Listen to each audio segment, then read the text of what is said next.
Why is it that the Delhi government is holding on to ICMR's May 13th guideline almost as sacrosanct and saying, look, we know better than the doctors of Gangaram or the doctors of any hospital in the city?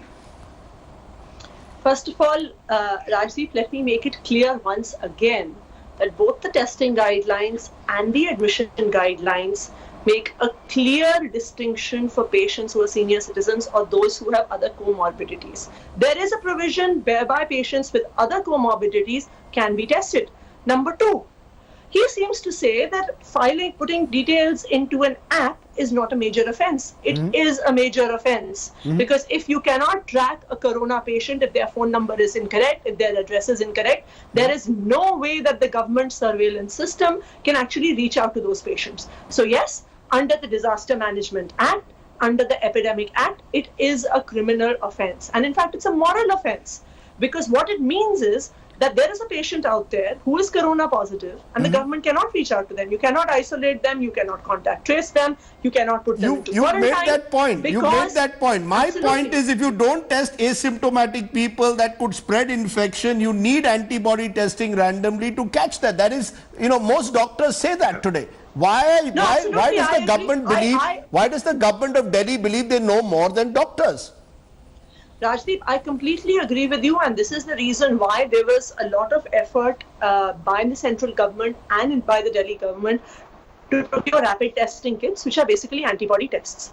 But the problem that both the central government and the Delhi government faced, that all the rapid testing kits that were imported into India turned out to be highly problematic. Known corona positive patients were being shown as corona negative. So yes, the fact of the matter is that not just Delhi, but the entire country, because now we have to go with the non-rapid testing, which is the PCR testing, there is a limited capacity because it's a complicated process. It involves RNA extraction, so there's a several hour process by which it happens. So you have to make a choice between whom you're testing.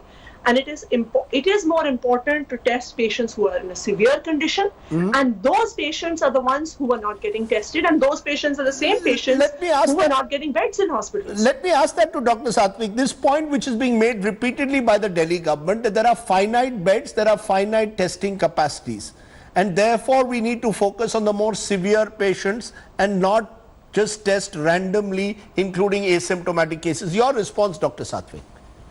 Yes, I would like to respond to that, but just to offer a corrective, I said that it is not my place to say whether uploading data onto this app is an offense. I never said that it's not an offense or might not be one.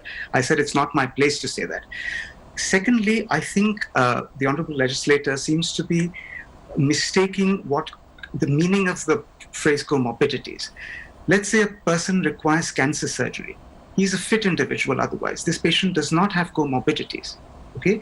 This patient needs to be admitted for surgery and therefore requires preoperative testing. This is not a senior citizen with comorbidities. All I'm saying is that the hospital should be allowed the discretion to decide which patients they're admitting should be tested for COVID. About finite tests, I would agree. Look, whether you should be testing asymptomatic contacts of lab-confirmed COVID cases would be a decision best made by epidemiologists. Okay? Now, the ICMR circular, the strategy document dated 18th of May 2020, says that asymptomatic contacts of lab-confirmed COVID cases need to be tested. Now, this is a document that was prepared by ICMR after evaluating the number of test kits that were available. So clearly, you can't say that, suddenly now, from 18th of May to the 6th of June, you're falling short of testing kits. And that is why you're saying that you have to go slow on asymptomatic cases. I wouldn't agree with that, and that would be an incorrect assessment.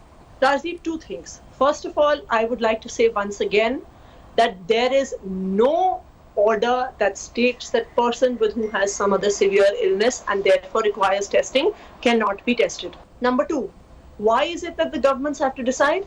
Because the governments have to make a policy. The governments have to make policies as far as coronavirus is concerned, because this is a pandemic, and governments need to make policies regarding what kind of hospitals you have, what kind of treatment you require, how many beds are to be created. This is not a circumstance in which we can let the market decide, let a private hospital decide. Right. It has to be decided by the government, because what happens is, because there is a limited testing capacity, the government is also getting tests done not just in government labs but in private labs.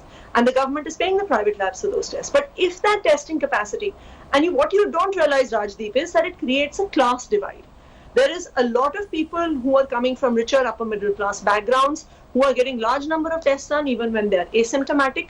And there is a lot of poorer people out there who need tests, who have severe conditions, who have symptoms, who are not able to get tested. Hi everyone, Preeti Chaudhary here. Hope you like this video. For latest news and analysis, like and subscribe to the India Today YouTube channel. And don't forget to press the bell icon to stay updated. Thank you for watching.